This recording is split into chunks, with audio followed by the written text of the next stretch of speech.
Hello friends, welcome in star study. Friends, जैसा कि आप सभी को पता है कि UP triple SC UP PAT का एग्ज़ाम होने वाला है, या चंडीगढ़ पीआरटी का एग्ज़ाम होने वाला है, या कोई भी एग्ज़ाम होने वाला है जिसमें जीके के क्वेश्चन आते हैं और ज्योग्राफी जहां से आती है। तो आज के इस वीडियो में हम ज्योग्राफी से संबंधित क्वेश्चन करेंगे, जो कि आने वाली हर एग्ज़ाम के लिए ज़रूरी होते हैं, जिसमें भी ज्योग्राफी से संबंधित क्वेश्चन पूछे जाते हैं या जीके के क्वेश्चन पूछे जाते हैं।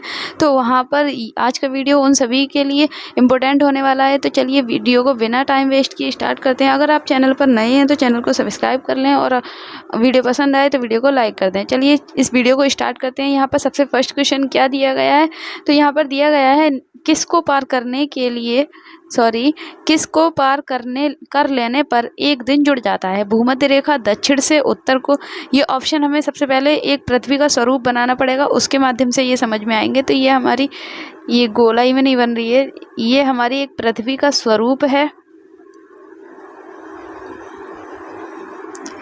तो यहाँ पर भूमध्य रेखा कहाँ है, ये भूमध्य रेखा बीच में होती है। भूमध्य रेखा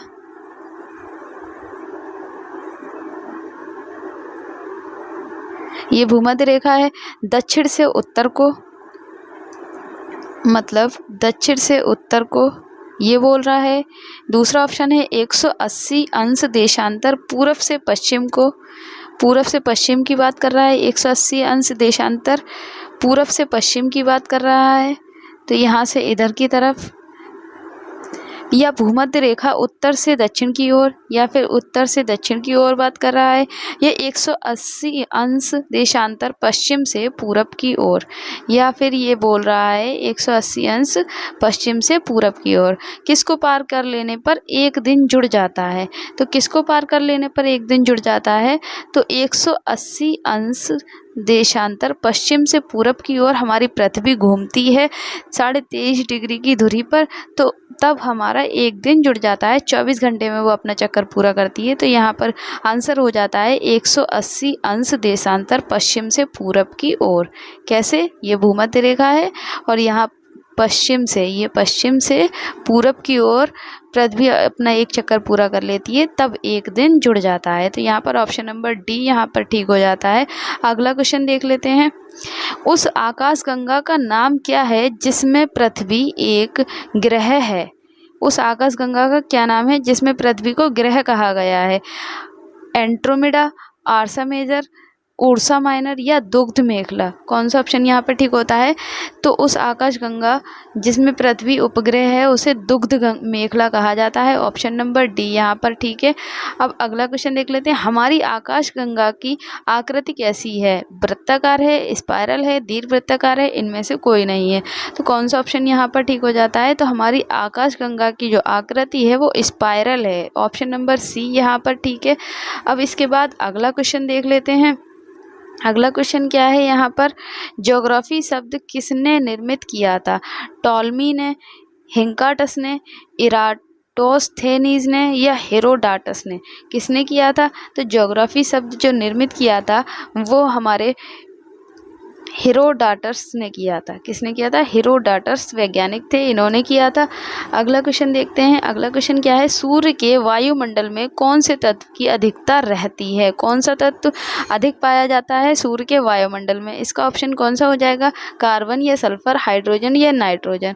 तो कौन सा ऑप्शन ठीक हो जाता है, तो सूर्य के वायुमंडल में हाइड्रोजन गैस की अधिकता रहती है। ऑप्शन नंबर सी यहाँ पर ठीक है। इसके बाद अगला क्वेश्चन है, धूमकेतु किसके गिर्द प्रक्रमण करते हैं या घूमते हैं। तो धूमकेतु की बात की जा रही है। धूमकेतु किसके चारों ओर घूमते हैं, तो ऑप्शन कौन सा ठीक हो जाता है यहाँ पर, पृथ्वी या शुक्र, सूर्य या बृहस्पति। तो धूमकेतु जो होते हैं वो सूर्य के चारों ओर घूमते हैं। हालांकि सभी ग्रह जो होते हैं वो सूर्य के चारों ओर चक्कर लगाते हैं। बुध, शुक्र, पृथ्वी, मंगल, बृहस्पति, शनि, अरुण, वरुण, ये सभी जो हैं सूर्य के चारों ओर चक्कर लगाते हैं, और तो धूमकेतु भी सूर्य के चारों ओर चक्कर लगाते हैं। अब देख लेते हैं आगे अगला क्वेश्चन क्या है। इस वीडियो में हम 30 क्वेश्चन करेंगे ज्योग्राफी के। तो वीडियो को लास्ट तक देखें बिना स्किप किए, क्योंकि कोई भी क्वेश्चन आ सकता है। ऐसा कोई ज़रूरी नहीं है कि जो आपको इम्पोर्टेंट दिख रहा हो वही क्वेश्चन आए, ऐसा नहीं होता है।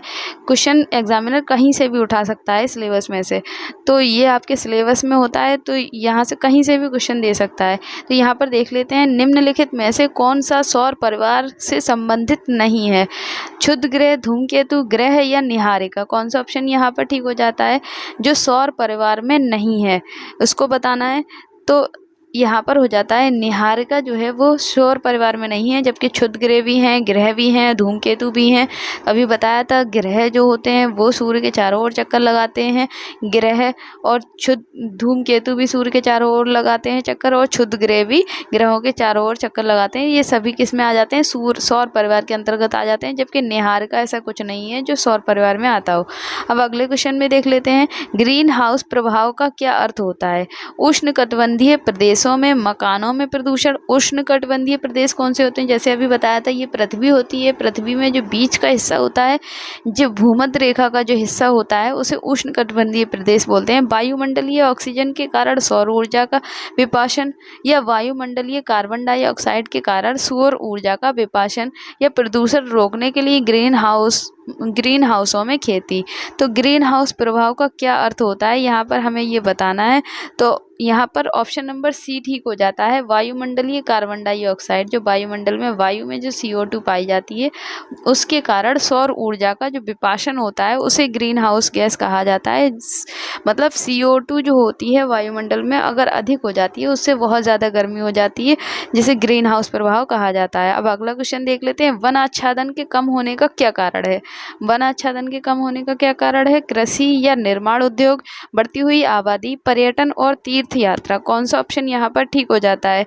तो ऑप्शन नंबर बी यहाँ पर ठीक हो जाता है। वन आच्छादन वनों को क्यों काटा जा रहा है? निर्माण उद्योगों के लिए काटा जा रहा है। वहाँ पर और चीज़ें, उद्योग खोले जा रहे हैं, उद्योग धंधे खोले जा रहे हैं, जिससे वनों का आच्छादन हो रहा है।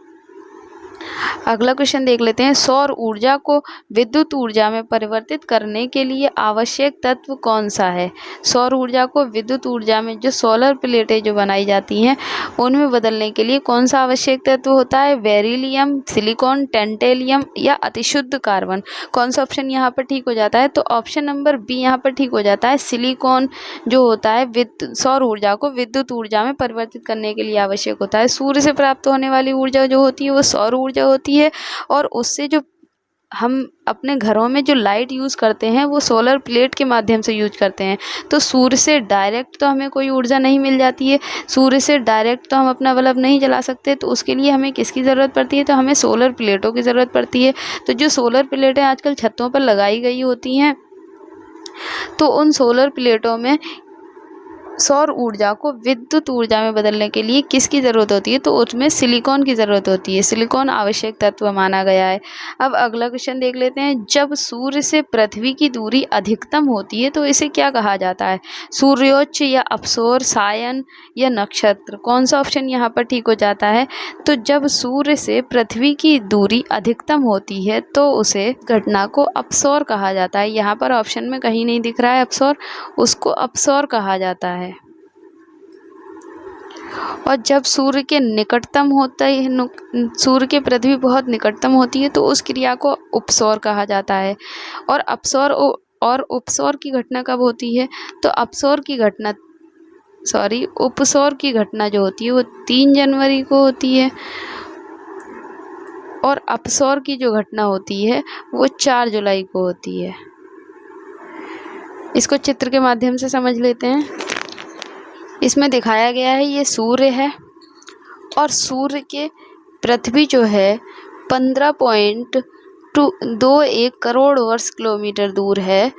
तो यहाँ पर क्या हो जाएगा? अपसौर हो जाएगा, क्योंकि पृथ्वी सूर्य से अधिकतम दूरी पर है, और अधिकतम दूरी पर मतलब अपसौर। और जब पृथ्वी सूर्य से कम दूरी पर होती है, निकटतम पर होती है, तो वहाँ पर उपसौर होता है। 14.70 करोड़ किलोमीटर की दूरी पर होती है, तो इसको उपसौर बोला जाता है। क्या याद रखना है आपको? अधिकतम दूरी पर होती है तो अपसौर होता है। अप यानी कि ऊपर, मतलब ज़्यादा चीज़ को बोलेंगे अपसौर। अप माने ऊपर, और ऊपर कौन होता है? ज़्यादा होता है। और करोड़ ये जो है उपसौर जो है, उप मतलब क्या होता है, उप का मतलब होता है छोटा या कम, तो यहाँ पर उपसौर हो जाएगा। जो पृथ्वी निकटतम दूरी पर होगी तो उपसौर, और अधिकतम दूरी पर होगी तो अपसौर होता है। ये बात आपको याद रखनी है। यहाँ लिखा है पृथ्वी की उपसौर स्थिति जनवरी के महीने में होती है। उपसौर एक ग्रह की कक्षा में एक बिंदु है जिस पर ग्रह सूर्य के सबसे नज़दीक होता है। 3 जनवरी के आसपास पृथ्वी सूर्य के सबसे नज़दीक होती है। सूर्य के चारों ओर पृथ्वी की परिक्रमण के दौरान पृथ्वी लगभग 4 जुलाई को सूर्य से सबसे अधिक दूरी पर होती है। मतलब उपसौर की जो घटना होती है वो 3 जनवरी के दिन होती है, और अपसौर की घटना जो होती है वो 4 जुलाई के दिन होती है। ये बातें आपको याद रखनी है। तो इस तरह से यहाँ पर कौन सा ऑप्शन ठीक हो जाता है, तो यहाँ पर ऑप्शन तो ठीक ही नहीं है। यहाँ पर हो जाता है अधिकतम दूरी पर अपसौर और निकटतम दूरी पर उपसौर होता है। इसके बाद अगले क्वेश्चन पर चलते हैं। अगला क्वेश्चन क्या है, निम्नलिखित में से कौन सा एक विशालतम उपग्रह है। कौन सा विशालतम उपग्रह है, बृहस्पति, शुक्र, शनि या यूरेनस। तो यहाँ पर बृहस्पति जो हो जाएगा वो विशालतम उपग्रह हो जाता है, सबसे बड़ा है। ऑप्शन नंबर ए यहाँ पर ठीक है। अब अगला क्वेश्चन देख लेते हैं। सौर मंडल के 4 सबसे विशाल ग्रह अवरोही क्रम में बताने हैं आपको। तो सबसे पहले आपको पता होना चाहिए सबसे बड़ा विशाल ग्रह कौन सा होता है, तो बृहस्पति होता है। तो ए सी डी में हमें ये मिल रहा है, बी में नहीं मिल रहा है, तो इसका मतलब ये ऑप्शन तो पहले ही गलत हो जाता है, इसको नहीं देखना है। इसके बाद क्या है, बृहस्पति के बाद दूसरा सबसे बड़ा ग्रह कौन सा होता है, तो शनि होता है। कौन से ऑप्शन में नज़र आ रहा है हमको, सी में नज़र आ रहा है, और इसके अलावा किसी में नज़र नहीं आ रहा है। तो ऑप्शन नंबर सी यहाँ पर बिल्कुल ठीक हो जाता है। तो यहाँ पर ऑप्शन नंबर सी बिल्कुल ठीक है। बृहस्पति के बाद शनि, शनि के बाद यूरेनस, फिर नेपच्यून। अब अगला क्वेश्चन देख लेते हैं। इसके बाद अगला क्वेश्चन क्या है, बुध ग्रह के उपग्रहों की संख्या कितनी है। तो बुध और शुक्र के एक भी उपग्रह नहीं है, तो बुध ग्रह के उपग्रहों की संख्या कितनी हो जाती है, 0 हो जाती है। ऑप्शन नंबर ए यहाँ पर ठीक है। इसके बाद अगला क्वेश्चन आता है, निम्नलिखित में से किस ग्रह का कोई चांद नहीं है। चांद यानी कि उपग्रह किसका नहीं है, अभी बताया था बुध और शुक्र का कोई उपग्रह नहीं है। ऑप्शन नंबर सी यहाँ पर ठीक है। इसके बाद है सूर्य के सबसे निकट कौन सा ग्रह है। तो सूर्य के सबसे निकट कौन सा ग्रह आ जाता है, तो आपको क्रम पता होना चाहिए। सबसे पहले सूर्य होता है, उसके बाद बुध आता है, बुध, शुक्र, बृहस्पति, शनि, अरुण, बुध, शुक्र, पृथ्वी, मंगल, बृहस्पति, शनि, अरुण, वरुण, इस तरह से होता है। तो सबसे पास कौन सा आ जाता है, तो सूर्य के सबसे पास जो आ जाता है वो बुध आ जाता है। ऑप्शन नंबर बी यहाँ पर बिल्कुल ठीक है। इसके बाद अगला क्वेश्चन देख लेते हैं। निम्नलिखित में से किस ग्रह की कक्षा सूर्य के सबसे निकट है। किस ग्रह की कक्षा है, शनि, बृहस्पति, मंगल या यूरेनस। यहाँ पर बुध नहीं दिया गया है, उसके बाद देखना है आपको किसकी सबसे निकट है, तो मंगल की आ जाएगी यहाँ पर, क्योंकि सूर्य के बाद कौन आ जाता है, बुध, बुध के बाद शुक्र भी इसमें नहीं दिया गया है, पृथ्वी भी नहीं दी गई है, उसके बाद मंगल दिया गया है। तो ऑप्शन नंबर सी यहाँ पर ठीक है। अगला क्वेश्चन देख लेते हैं। निम्नलिखित में से कौन से खगोलीय पिंड की दूरी सबसे अधिक है। किसकी दूरी सबसे अधिक, शनि, यूरेनस, नेपच्यून या बृहस्पति। कौन सा ऑप्शन ठीक होना चाहिए, तो नेपच्यून जो है उसकी दूरी सूर्य से, खगोलीय पिंड की दूरी से, पृथ्वी से, खगोलीय पिंड की दूरी से सबसे अधिक पड़ती है। अब अगला क्वेश्चन है, पृथ्वी के दोनों ओर कौन से ग्रह हैं। तो पृथ्वी के दोनों ओर कौन से ग्रह हैं, अभी आपको क्रम बताया था। सूर्य होता है, बुध, शुक्र, पृथ्वी, मंगल, बृहस्पति, शनि। तो हमें पृथ्वी के पास पास बताने हैं, तो बुध के बाद क्या आता है, शुक्र, शुक्र होता है, और यहाँ पृथ्वी होती है और यहाँ मंगल होता है। तो शुक्र और मंगल हो जाएंगे। तो शुक्र और मंगल हमें कौन से ऑप्शन में मिल रहे हैं, जो पृथ्वी के दोनों ओर होते हैं, तो मंगल और शुक्र इस तरह से लिखा हुआ है, यहाँ पर ऑप्शन नंबर डी ठीक हो जाता है।